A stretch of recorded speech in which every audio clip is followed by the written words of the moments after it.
miss me? I missed you. One full week.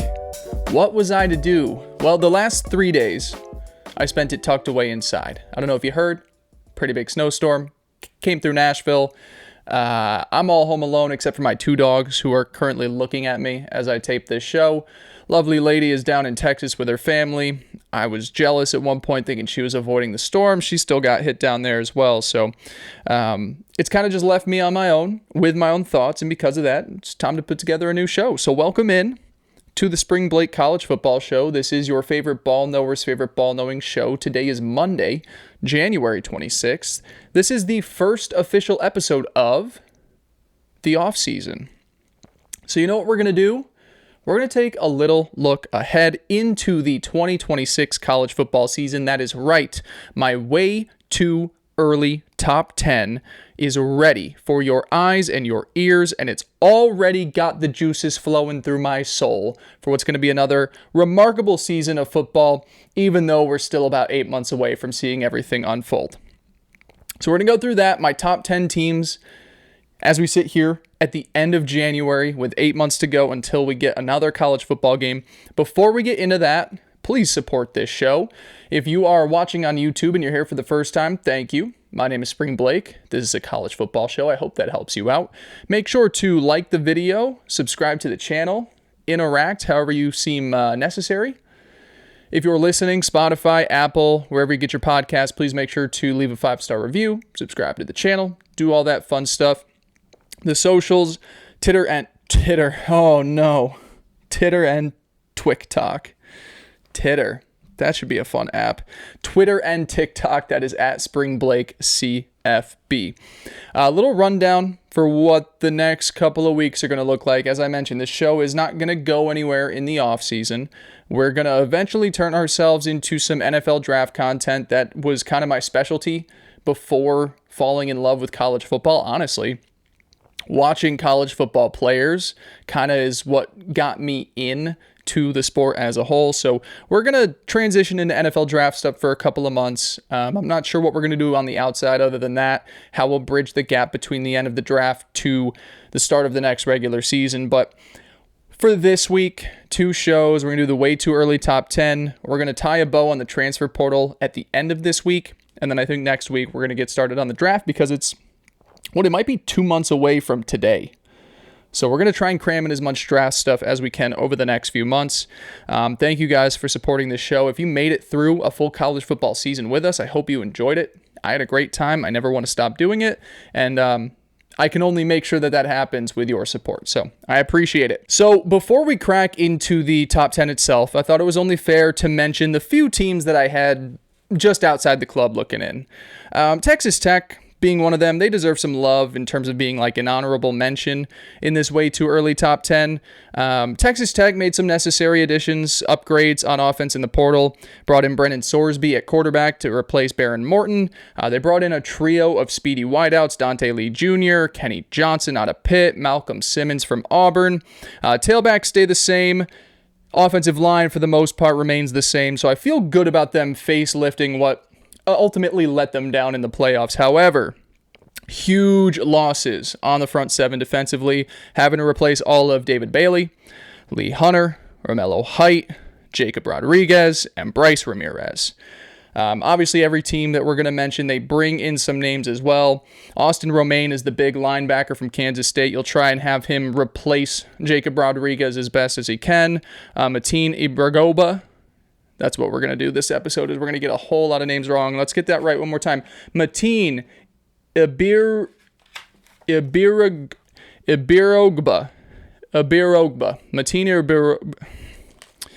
Mateen from Wake Forest. Defensive lineman. He'll slide in there as well. Look, Texas Tech will always have the funds to put out a really solid roster. They got a good coaching staff. They're not going to be going anywhere. And this should be another year where the Red Raiders are favorites, co-favorites in the Big 12. However, I just can't get over that Oregon result and how they looked jumping up in terms of competition. So I'm going to keep them outside of the Big Boys Club. at the early stages of the postseason. I could trick myself into Texas Tech being a top 10 team by the time the regular season comes around, but that Oregon result is a little too fresh on the mind, and so for now they stay just out. So Texas Tech was one honorable mention. Another team that I'm really interested in seeing how they adjust for this upcoming season are the Miami Hurricane. How they're going to be able to keep things rolling after a national championship run is going to be super impressive super interesting to watch because the losses are so significant. So you keep your star playmakers, Mark Fletcher, tailback, he's back, Malachi Toney, wideout, they're integral parts to this crew, but you lose two studs on the offensive line, Francis Mauanoa the tackle, James Brockmyers the center, and then you also lose your elite pass rushing duo in Ruben Bain and Akeem Mesidor. Both of those guys are going to be first-round picks in the upcoming NFL draft. You also have to replace your team's top three tacklers, Muhammad Torrey, Wesley Bassat, and Jacoby Thomas. So that's a lot to replace. In a year where,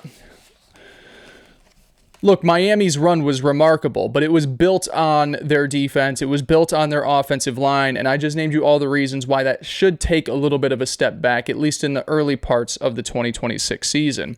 So you've got all that going on with the strengths of your team, and then meanwhile, quarterback was never a strength for Miami. Carson Beck has now graduated. He is done playing college football. We still aren't sure sitting here January 26 if Darian Mensah is actually going to be coming over from Duke. Whole messy transfer portal situation. He's in the portal technically.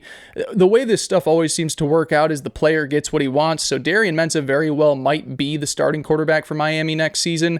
But there's no solid backup plan if this thing gets messy, kind of like Damon Williams, where Damon a few days later was like, no, I'm back at Washington. If Mensah stays back at Duke because he's not allowed to leave, I don't know what direction Miami goes in at quarterback. So with the defense, it just seems like a lot to try and patch up in the span of 8 months. I love what Mario Cristobal has built. The run this postseason was electric. Not enough to put blind faith in them being a top 10 group, and so they sit in the honorable mention tier of this episode. And the last one I tried really hard to sneak USC into the top 10, but I just couldn't fully get myself there when you compare rosters and schedules. I still, as I thought all last regular season, believe it's a criminally underrated group, one that should be competing for an at-large spot in the playoffs this upcoming season, but it's going to take a lot to get there. They've got Oregon, Ohio State, and Indiana on the schedule. They also have those two really tough cross-country trips going from California to the East Coast, playing Penn State and Rutgers. Love that they kept their quarterback. Love that the O-line, tailback room is all intact. I always trust them to replace the wideouts, even though you lose a couple in Jacoby Lane and Mekhi Lemon. Love that they have the number one recruiting class in the country. I believe in all of that, but I hate that they lost D'Anton Lynn, their former defensive coordinator, who is now over at Penn State. I don't think it's going to resort to USC being what it was before he showed up. I would hope that the staff in place and whoever the new defensive coordinator is, I believe they've made a hire by this point. I'm not totally sure. I would hope that it stays middle of the pack run, because you don't need them to be top 10 for USC to be great. If USC has a fantastic offense and the defense is good enough, I have a lot of faith in USC being able to push for another 10-9 win season. But you're going to need to split those games between Ohio State, Oregon, Indiana, and Penn State if they want to have a chance at the college football playoffs. I do really like the roster they have in place. I do think the coaching staff doesn't get enough credit. They're just outside. I couldn't fully buy into them as a top 10 team. All right, let's get into it. My top 10 teams in college football 8 months before the season begins. Let's start off with a team that puzzles me to no end.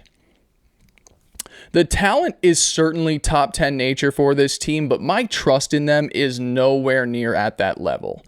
It's Mike Elko's Texas A&M Aggies checking in at number 10 in my way too early top 10. Texas A&M. It's been a remarkable start under Mike Elko, 19 wins across 2 seasons, almost there for 2 straight SEC title games. You just miss out at the finales, you make the playoffs. The finishing, being able to finish a college football season has not been their forte.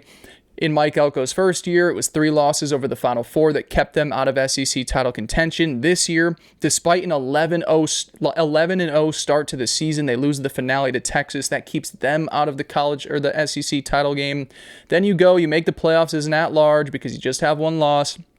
You lose to Miami at home. It was an ugly game. Yeah, you can say Miami made it to the national championship, but you were supposed to be a team better than Miami.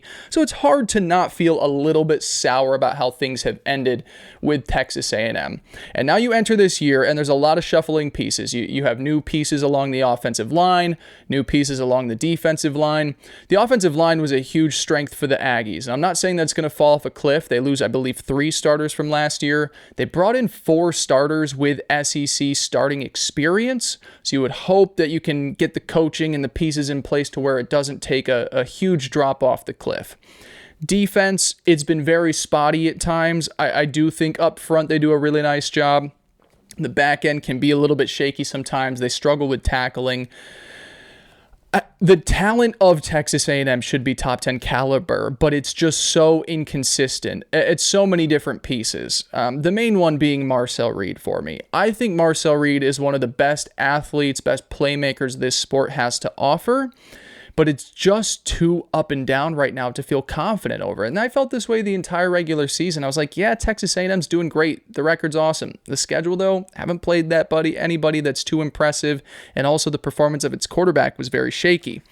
Huge change in College Station. Colin Klein, the offensive coordinator, play caller for that group, is now the head coach at Kansas State. So you've got a new offensive coaching staff in here, some new guys to fill in, and hopefully take Marcel Reed to the next level. He needs to be more comfortable in the pocket as a surgical type passer. I want him to be an athlete, but you're not going to be getting anywhere in the SEC if you can't be a thrower first. So that's going to be a huge thing for the Aggies.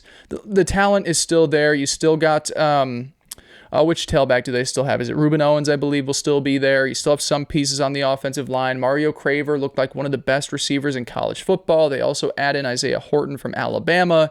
The talent is top 10 caliber. My trust in them is not. Here's the thing. I'm sounding so down on them. I have them at number 10. That's just how I feel right now. Look, we're sitting 8 months before the season starts. I'm sure they're going to be teams that by August I've bought into.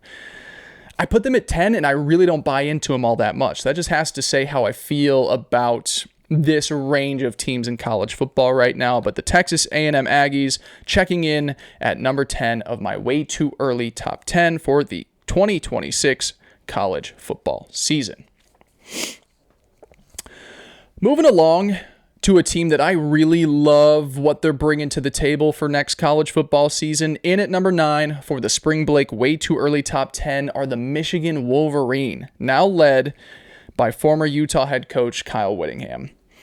So let's just start off with what I think you can already trust about this group. The defense is going to be great. And at worst, it's going to be more than good. How about that? Defensive coordinator Jay Hill was one of my favorite hires, pulling him away from BYU to be Michigan's new defensive coordinator. Him and Whittingham have been together for decades now, done nothing but churn out physical and sturdy defenses during their time in Salt Lake City. So I love the coaching that you're going to get there. And while they lost some guys to the portal, on that side of the football, they brought in a ton of help along with them.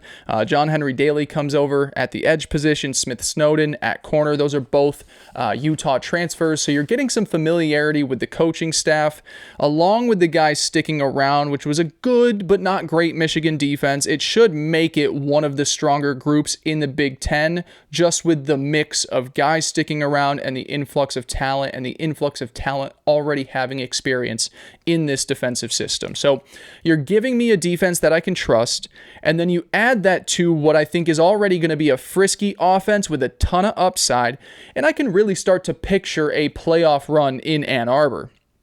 Bryce Underwood, Jordan Marshall, Andrew Marsh, they're the trio to know at Michigan, really came along as their, season went on, and they'll be the focal point of this offense under Jason Beck. Look, a ton of this is going to rely on Bryce Underwood taking the next step at quarterback.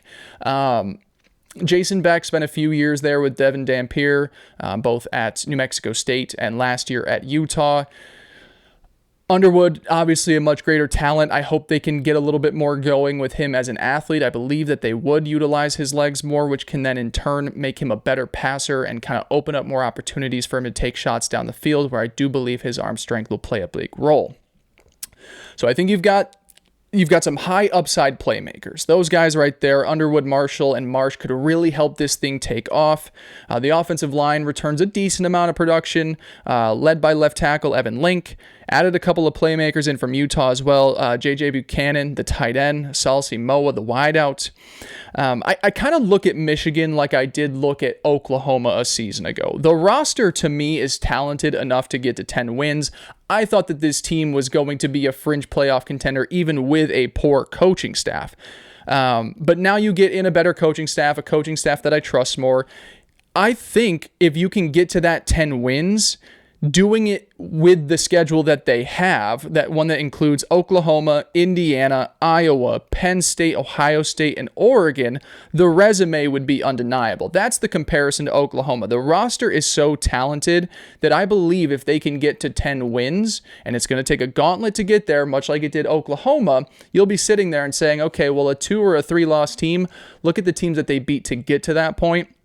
I think you got a resume that's undeniable for the college football playoffs. So really excited to usher in this new era of Michigan football, the Wolverine landing at number 9 in my way too early top 10. Moving along now, it is going to be an incredibly interesting season over in Columbus, Ohio. I've got the Buckeyes in at number 8 in the Spring Blake way too early top 10 for the 2026 college football season. Look, this is one of the premier brands in the sport. I'll never feel bad for a team that consistently churns out top 5 rosters, but the year-over-year losses for this group is something that needs to be monitored severely ahead of this upcoming season. So they're set to lose all of Caleb Downs, Arvell Reese, Sonny Styles, Caden Curry, Caden McDonald, Davidson Igbinosun, Carnell Tate, and Max Clare. That is coming 1 year after losing all of Trevion Henderson, Emeka Egbuka, Donovan Jackson, Lathan Ransom, Jack Sawyer, JT Tuimoloau. Again, never am going to feel bad for a team that's able to put together a roster that talented, but now with 2 consecutive overhauls of the roster, there are going to need to be a ton of new faces that need to earn their stripes. The trio on offense, Julian Sayin, Bo Jackson, Jeremiah Smith, it's fantastic, but I'm still a little unsure about the offensive line, and I'm very curious to see how Arthur Smith curtails his roster to the playmakers on this team. It's been a run-heavy 2 tight end set, a lot of play action in the NFL. I'm very curious what type of offense he decides to bring with him to college. So even though I love the trio, much like I just said with Michigan at quarterback, tailback, and receiver, it's something that remains to be seen how it all fits together. On defense, they grabbed a couple of edge rushers in from Alabama, plucked away a safety from FSU and Duke to plug some holes, but player development on that side of the ball is going to be paramount for a big 2026. Because here's the thing with Ohio State. When you're looking ahead, their schedule ain't nearly as cupcake as the one they played last season. They've got road trips to Texas, Indiana, Iowa, Nebraska, and USC, and oh wait, home games against Illinois, Michigan, and Oregon. I went into this thing thinking that I was going to be a little bit higher on the Buckeyes than it ended up being. When I did kind of my rough draft list, I put them in that 4 to 5 range, but I bumped them down. I still think it's one of the better rosters in the sport. I still think it's one of those few brands that you can trust on a year-in, year-out basis to pump out production. There's just a whole lot of new going on in Columbus right now, and I also don't love the fact that their schedule gives them zero grace to get it all figured out. So, Buckeyes checking in at number 8. I'm going to take a quick water break. Really, it's because I heard that this computer sound is still on, and I want to fix that before I get more notifications, but we'll be back in just a few seconds. Balake. Where is Balake at? All right, so my number 7 team in the Spring Blake way too early top 10 for the 2026 college football season is the Oklahoma Sooners. This was a team that I told you was going to make the college football playoffs at the start of last season, and I'm here just a few months later telling you they aren't going anywhere. You know, this team's ceiling was lowered halfway through the year when John Mateer broke a bone in his throwing hand. I know that the procedure got him onto a football field quickly, but injuries like his don't fully recover for at least 10 to 12 months. So that being said, I think we're in for another Heisman-type campaign from Mateer in 2026, much like the one that he started on at the beginning of the year. Before that surgery, we're like, hey, this guy, early favorite to win the Heisman. Injury changed everything for this team on offense. I think it was just one of those like, yeah, the surgery will get him on the field, but it won't get him back to where he was. And that team was only going to go as far as Mateer was, so they made the easy choice of like, well, let's just get him back onto the field. I also thought they made some nice additions out wide to help bolster the passing attack. Parker Livingstone comes over from Texas. Trell Harris, I believe he was the leading receiver at Virginia this past year. There'll be nice pieces with Isaiah Satania. They also brought in some strong tight ends, Hayden Hansen, Rocky Beers from Colorado State. That's an all-time name right there. I think the passing attack at Oklahoma was solid. It was more of like opportunistic. You hit the deep shot, and that was kind of make or break. This group right here, I know you lose at Deion Burks, but what they've got in play should be a really, really strong group. And while I don't love their lack of activity in making changes to both the running back rooms and along the offensive lines, my hope is at least that consistency year over year can make those groups not glaring weaknesses and kind of steady the ship for this offense. Now, you can look at it and be like, okay, well, they didn't do too much to fix the offensive line. Well, maybe just another season of these guys playing next to each other can help out. I know that the running back room had flashes where it looked nice. Dory Blaylock. There was one other guy, Xavier Robinson. I didn't have all the names written down. There were moments where you're like, okay, this tailback room isn't awful. I would have expected them to make more additions than they did, but maybe the hope is just that with a more prolific passing attack and continuity, the offense can be a little bit more balanced because they desperately need that in 2026. So you mix in all that from the offense, and I think you're going to be in great shape at Oklahoma. I'll never have doubts in a Brent Venables defense not being ready to dominate, even losing pieces like R. Mason Thomas, Marvin Jones Jr., Grayson Halton. The secondary was held intact, and they landed a stud linebacker transfer in Michigan's Cole Sullivan, one of the bigger adds of the offseason. The front seven is going to be phenomenal. It always has been. I think it might be one of the best top 3 units in college football, and that feels like a run of 3 or 4 years now that we've been able to say that. So I love what they got up front. They kept everything intact on the back end.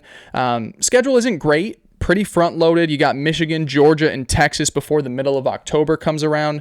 But this group went through a way more difficult schedule last year and lived to see another day. So I don't feel all too bad about placing Oklahoma inside my way too early top 10.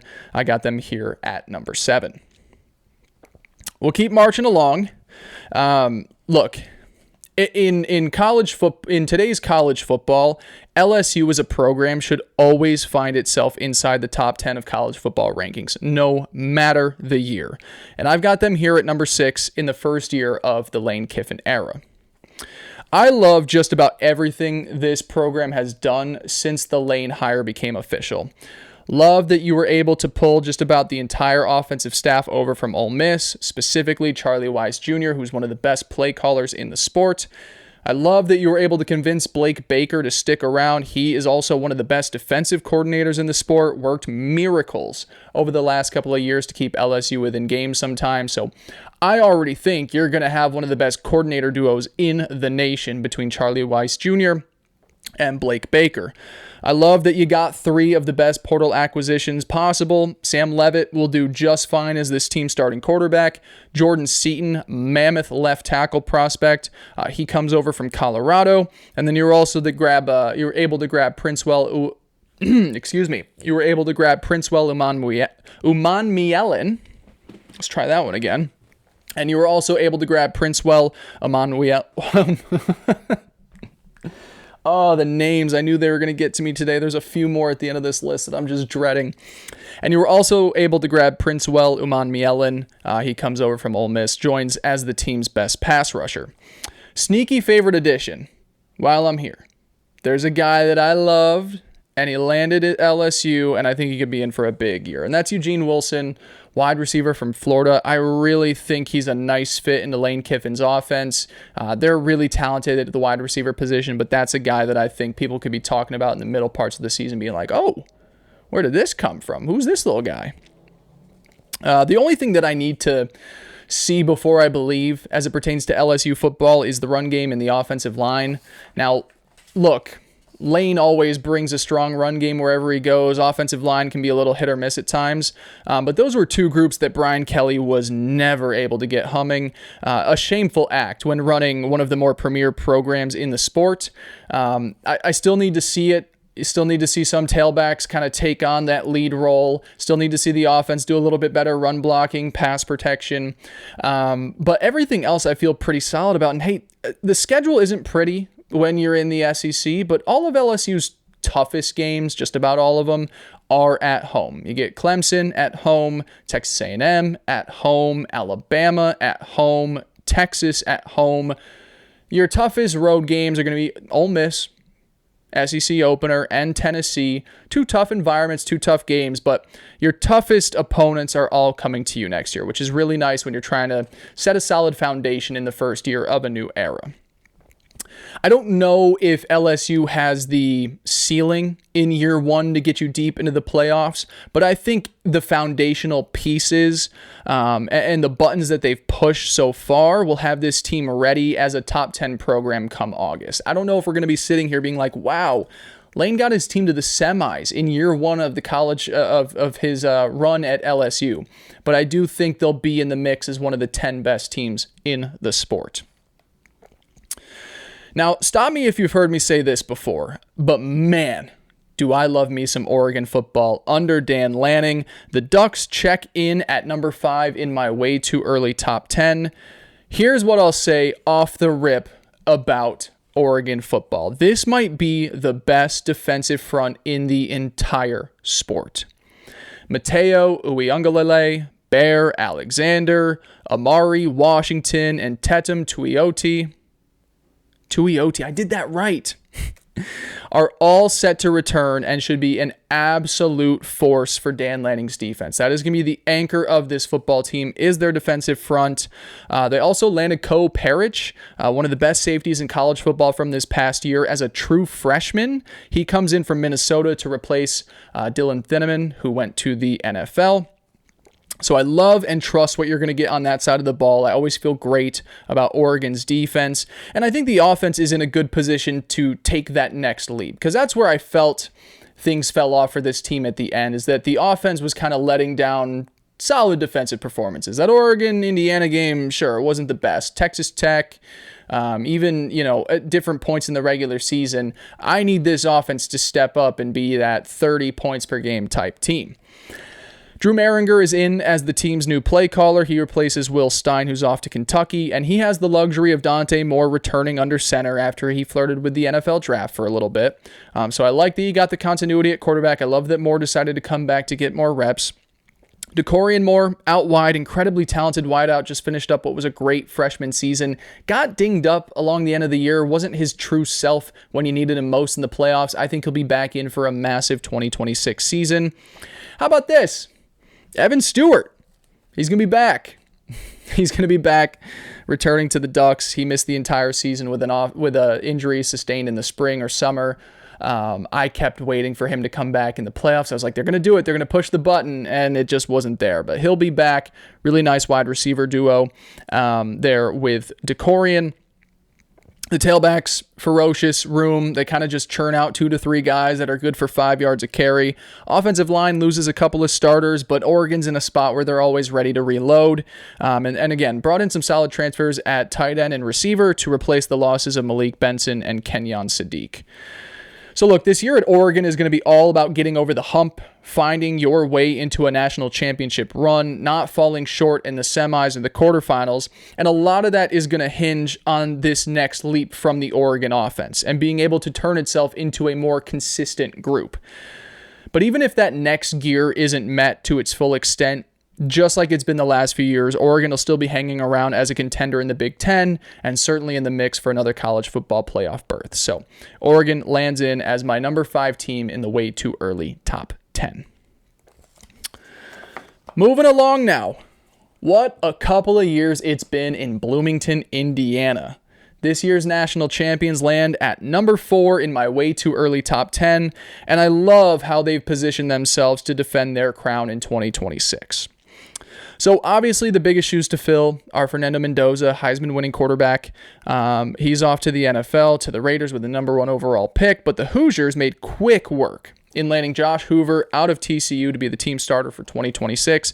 Look, I don't think Hoover has as great of an arm as Mendoza, but he's very familiar with the offensive system, the RPOs, ton of game reps, and should be a really solid starter for this Indiana offense.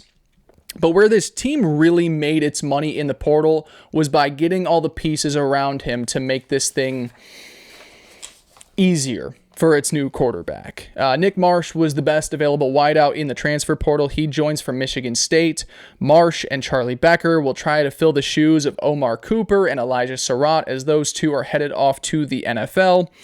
Turbo Richard was one of the best tailbacks available in the portal. He comes over from Boston College, again having to replace Roman Hemby, Kalon Black. This isn't just an Indiana team that is losing like its quarterback and one of its defensive players. There's a lot of big losses on this team, and they made some smart moves here. I think that was the approach with Indiana. Now, did Indiana have the money to go out and pay the most amount for the top quarterback? Sure.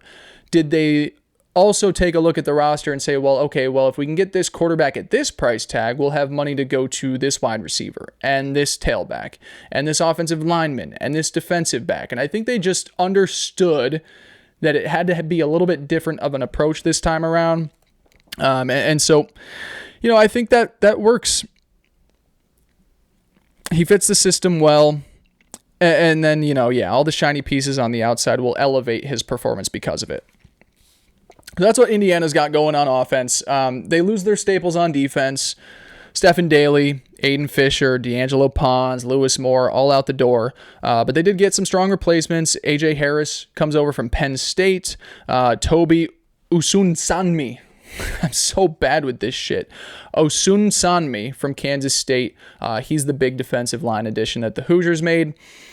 Love that Indiana was able to keep their coaching staff intact from head coach to OC to DC. It's one of the best trios in the sport. And this year they're going to be tasked with working in a ton of new pieces on both sides of the football. The schedule isn't bad for Indiana. They got a light one. They get USC and Ohio State both at home. Toughest road trip is heading up to Ann Arbor. They do have a road game in Washington, but those are the 3 that I have my eye on as like legit games. Get through a couple of those. I mean, look, not much is going to scare me away from thinking Curt Cignetti can't keep this thing humming along. And as a result, the Hoosiers land as my number 4 team in the Spring Blake way too early top 10. Down to 3 teams. This is where it gets interesting, huh? Look, there are few things as we move along. There are few things in this sport better than a young, hungry, and vengeful Georgia Bulldog program. I've got Kirby Smart's group in at number 3 in my way too early top 10. Such a fun but ultimately disappointing season for Kirby Smart's crew, taking the second youngest team in the SEC, winning a conference title with them, getting to the second round of the college football playoffs, even though they really just earned their bye at that point.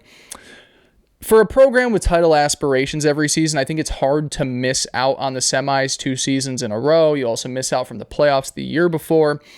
But I think that sets up for this developing roster to really hit its stride and use that as motivation in 2026. Now, as we've all acknowledged over the years, this isn't the same roster that Georgia turned out in the late 2010s or the early 2020s. Those days are long gone for anybody in this sport. But they were able to keep a lot of dudes around on both sides of the trenches, and that continuity should make for more consistent play moving forward. Early in the season, offensive line, a little shaky. End of the year, really good. Beginning of the year, defensive line, a little shaky, good versus the run, couldn't get to the quarterback. That improved as the season went on. So I love that you kept a lot of those main pieces in on the trenches, both sides there. Totally revamped the secondary. Safeties in, Jamarly Riddle, Khalil Barnes, corners, Gentry Williams, Braylon Conley. That felt like a necessity for this group. After different points of the year, you think about that Alabama game, how shaky the secondary was in the regular season. And then in the playoffs, how Trinidad Chambliss kind of picked them apart for 4 straight quarters. Felt like the secondary needed some new dudes in there, so they go and shuffle in that new group. Offensive line, as I mentioned, turned into a great unit by the end of the year. They lose their tackle, Monroe Freeling, to the draft. Everything else should be solid, though. Nate Frazier stuck around at tailback. That's a big one, getting him to re-up with the Bulldogs. Feel like Gunner's been more than serviceable at quarterback. As the year went on, man, Gunner was a damned good quarterback, at least in terms of a really strong understanding of the offensive system, knew what was required of him, was able to tuck in and run, didn't put the ball in harm's way that often. He's not like this, NFL type prospect, but he's really good in the role that you need him to play. Look, the thing with Georgia, you need some playmakers to step up out wide next year. Zachariah Branch, Noah Thomas, Colby Young, Dylan Bell, all are out the door. You bring in Isaiah Canyon from Georgia Tech. They got some young guys on the depth chart that are ready for expanded roles. You need to find a couple of go-to targets out of that group if you want the offense to take the next leap. And that was something that I feel like held them back even this past year. Zachariah Branch was fantastic. The tight ends are really good. Having a number 2 wideout that you trust on a consistent basis, or even a top 3 that you're like, okay, we're really stressing out the defense, that's where I think Georgia kind of needs to go when you get into the playoffs and maybe you're in that boat race with Ole Miss, or you're up against a defense that has your number 1 option figured out. In terms of improvement for Georgia, that's the biggest thing on offense I think they need to find. Now, I'll tell you what's going great for Georgia, and this is 2 years in a row now where it plays out this way. They only play 4 games outside their state next season. Outside of road trips to Alabama and Ole Miss, their toughest opponents have to come into Athens, where this group has been nearly perfect over the last 5 years. A lot of people might be like, how is that possible? How do you only have 4 games outside of your state? The Florida-Georgia game is now being played at Mercedes-Benz in Atlanta. You also have Georgia versus Georgia Tech rivalry, which is also played in the state of Georgia. So kind of just works out. They don't have much traveling to do. And like I said, the 2 tough road trips being Alabama and Ole Miss. So you give me the continuity up front, continuity at quarterback, continuity at tailback, patch together the few weak spots like receiver and DB, and you get a nice draw on the schedule. Feel just fine placing a hungry, vengeful Georgia program right back into this spot as one of the legit contenders in college football, and my number 3 ranked team in this way too early top 10. 2 more teams. Where are we going? Who are my top 2 teams in the sport? Look, a team that I thought was a top 5 group the entire 2025 season was somehow left out of the college football playoffs. But that might be the very thing that fuels this group for an electric revenge campaign. I've got the Notre Dame Fighting Irish as my number 2 rated team in the Spring Blake way too early top 10 for the 2026 college football season. What a fucking roster, man. What a roster. I know you got to replace a ton of pieces on offense. Jeremiah Love, Jadarian Price, both off to the NFL, as is Malachi Fields, tight end Eli Raridan, tackle Emil Wagner. Big shoes to fill, sure. But tailback Ainias Williams looked more than okay in his complimentary role last season, averaging 9.3 yards per carry in that offense. The left side of the offensive line is going to be in great shape. Anthony Knapp, Absher Sullivan, Ashton Craig. And you have a lethal wideout room here for Notre Dame. The Fighting Irish added Quincy Porter, Mylan Graham, both come over from Ohio State. They'll pair up with Jordan Faison, Jaden Greathouse, and make what I believe is going to be the best Notre Dame offense that we've seen in quite some time. I think they're going to be explosive. I think they'll have some pop. They'll be physical up front. I think we're in for an awesome year out of that side of the ball. And then the defense, well, it's just going to be great again, just as it's been every year under Marcus Freeman. They returned 9 of their top 10 tacklers, made 2 of my favorite portal additions along the defensive line, Keelan Keeley at edge, Francis Brew at defensive tackle. And here might be my favorite reason to back this group. CJ freaking Carr. I thought Notre Dame's quarterback showed a ton of development through his first season as a starter. I think he'll enter next year as one of the top 5 throwers in the sport. So if you can get those Ohio State wideouts humming and you don't lose too much production at tailback, as I mentioned, I think Notre Dame will have the best offense it's had in quite some time and make them one of the most legit threats to win a national championship. Now, we already know that the Fighting Irish are guaranteed a spot in the CFP if the committee has them ranked inside the top 12 at season's end. Have you taken a look at the 2026 schedule? If not, I got it right here for you. Wisconsin, Rice, Michigan State, Purdue, North Carolina, Stanford, BYU, Navy, Miami, Boston College, SMU, Syracuse. Yeah. They'll have a top 12 resume. They'll look damn good while doing it. Notre Dame, my way too early number 2 team in college football. And that leaves me my number 1 team. My number 1 team in the Spring Blake way too early top 10 for the 2026 college football season is the Texas Longhorns. Maybe we were all just a year too early on this group. That's what I'm banking on, at least. So let's get what they won't have out of the way first. Like every high-profile team, every big brand in the sport, there's always going to be some significant pieces that, transfer out, go to the NFL draft. So this year, Texas has to replace all of Anthony Hill Jr., Michael Taff, Malik Muhammad, all 3 guys on defense played huge roles last season. And then all of DeAndre Moore, Quintrevion Wisner, CJ Baxter, and Parker Livingstone hit the portal on offense. As a result, defense is going to be a little bit on the younger side of things, but it still has its best player in edge rusher Colin Simmons. They also added in 2 really strong transfers, Pitt's linebacker Rasheem Biles, Rutgers corner Bo Masco. You're plugging away at just some pieces where you think you might be a little thin, and then just hope the development of your younger players can get this thing going even at a higher level. They'll also be led by a familiar face, Will Muschamp. He was brought in last month to replace Pete Kwiatkowski after the Longhorns decided to go in a different direction. Really interesting move there. I thought Kwiatkowski was a pretty damn good defensive coordinator. I wonder if they feel like Muschamp would be better for the development of some of their younger players. So a lot of changes on that side of the ball, but like I said, you keep your couple of best players. You keep your best overall player in Colin Simmons. You add a couple of strong transfers at each level. I think the defense is going to be fine. I don't think it's going to be fantastic, but I think it'll be fine.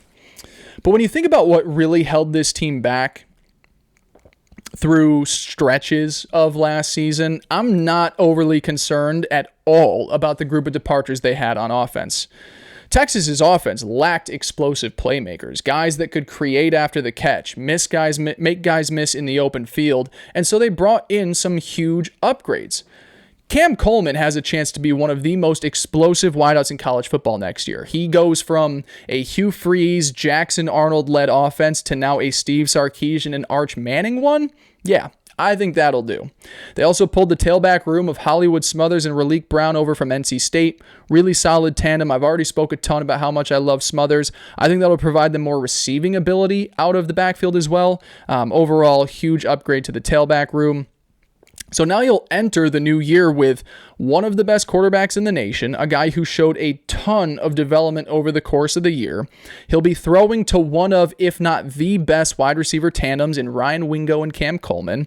He'll be playing behind a more experienced offensive line with a terrific left tackle in Trevor Gooseby, handing the ball off to a more explosive running back room, and Steve Sarkisian is still dialing up all the plays. When you get all of that, all of a sudden the defense, a group that might need to get it, might need some time to get its feet wet, won't need to hold opposing offenses below 20 points to keep things close. How many times were there those games where it was like 13-10, or Texas couldn't get above 20 points to keep things close? That was a huge Achilles heel for this team throughout the year. If the offense takes off in the way that I think it's going to, the defense doesn't need to do what it did last year, and I still think it's going to be a really good group.